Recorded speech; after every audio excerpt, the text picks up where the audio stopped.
Fala galera, Guilherme Capão na rede, está começando mais um Semana Colorada, o segundo aqui do nosso canal. Vamos falar dessa semana do Inter, semana de Copa do Brasil, semana de Brasileiro, resultados surpreendentes, digamos assim. Vamos falar um pouquinho sobre essa semana movimentada do Colorado. Vem comigo depois da vinheta.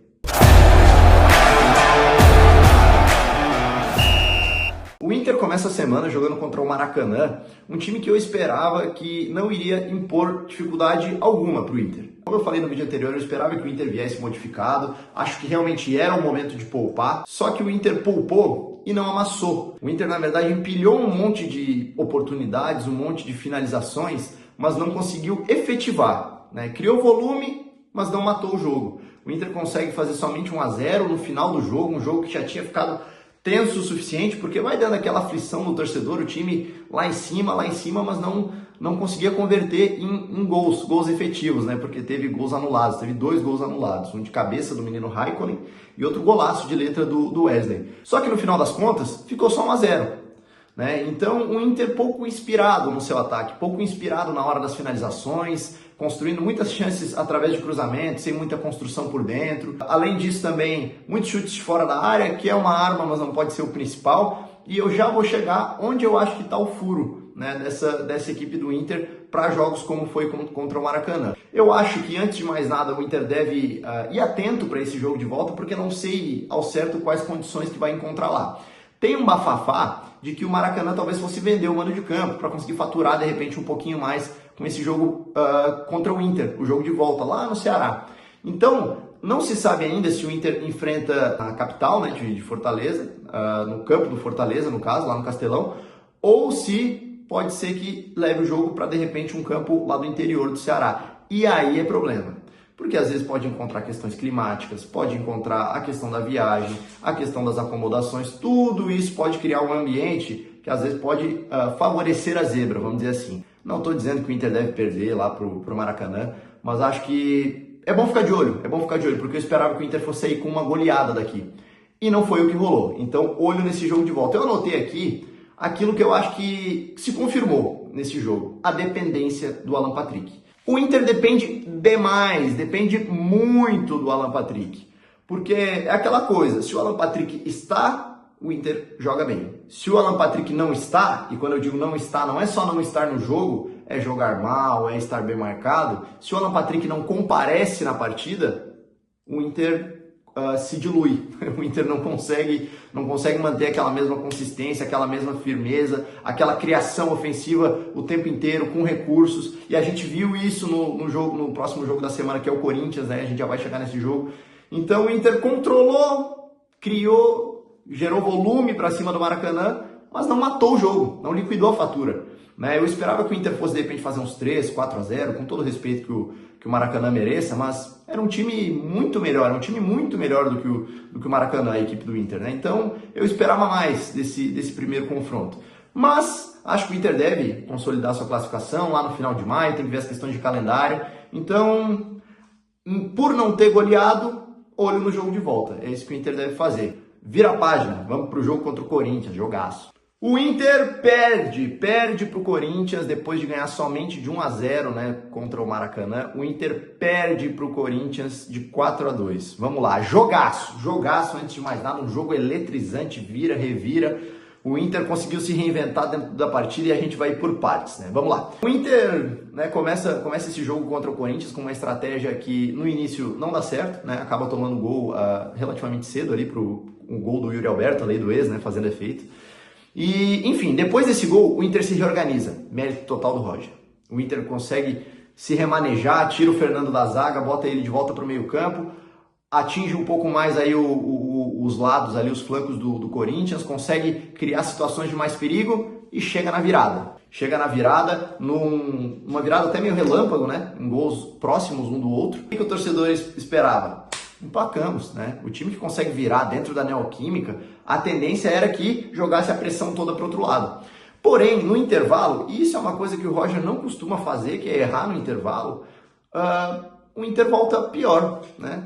E talvez o Corinthians também volte melhor, né? Méritos para o outro lado também. O Corinthians tem uma grande equipe.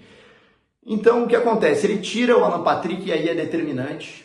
Quando ele tira o Alan Patrick e coloca o Romero. Não adianta, vou ser repetitivo, vou falar 1000 vezes aqui. O Inter depende muito do Alan Patrick. O Alan Patrick sai, o Inter acaba, né, em questões de criação. No segundo tempo, é um amasso total do Corinthians, né, um amasso em questão de volume, de criação, a gente já vai chegar na parte da arbitragem, mas o Corinthians consegue impor seu ritmo e o Inter não tem mais saída. Então o Inter fica sustentando aquele empate do 2-2 e quando o Corinthians revira, né, o Corinthians no segundo tempo empata e vira. Quando o Corinthians empata, o Inter gosta daquele resultado e não faz questão de repente reagir. E é aí que mora, de repente, o perigo, o erro, porque daí o Corinthians vai para dentro do campo do Inter e começa, de várias formas diferentes, a agredir. O Corinthians tem um ataque muito perigoso com o Memphis e com o Yuri Alberto. Tem também o Coronado, que fez um golaço. Então não dá para deixar uma equipe com o poder de fogo que o Corinthians tem entrar para dentro do campo do Inter. Esse é o ponto. O que eu achei, tá? O Inter consegue se reorganizar, mas não sustenta essa virada. E muita gente colocou na conta da arbitragem, né? Então, vou dar uma opinião impopular. Para mim, a arbitragem é confusa, a arbitragem erra em determinados lances, mas a arbitragem não define no resultado final da partida, na minha visão, tá? Ah, mas deu um pênalti pro Corinthians, meu Deus! Eu sei que deu pênalti, e na minha visão foi pênalti, né? Foi um pênalti, não foi aquele baita pênalti, mas a perna do cara estava ali, estava na barriga do jogador do Corinthians. Teve a expulsão do Bruno Henrique e essa sim acho que é bem relativa, principalmente o primeiro cartão amarelo do Bruno Henrique, acho que não deveria ter sido dado, né? É um choque, ele choca com o jogador do Corinthians e não vejo intensidade assim para cartão amarelo, mas o juizão não tinha como prever que ali na frente ia ter que aplicar um segundo cartão. Depois de já ter lances polêmicos, aí tem os cartões, tem a anulação dos gols, foi um lance cheio, um jogo cheio de nuances. O Corinthians tem 2 gols anulados, bem anulados, houveram faltas mesmo nos jogadores do Inter. Então, assim, de modo geral, foi uma arbitragem confusa. E a gente tira isso porque dependeu muito do VAR, né? Ele foi muitas vezes ao VAR. Ele apitava no campo, o VAR chamava, ele trocava. Apitava no campo, o VAR chamava, trocava a decisão de novo. E isso vai estressando os jogadores, porque demonstrou a fraqueza, né, do árbitro que está em campo. E isso também vai dando tensão, porque os jogadores começam a tentar ganhar no grito.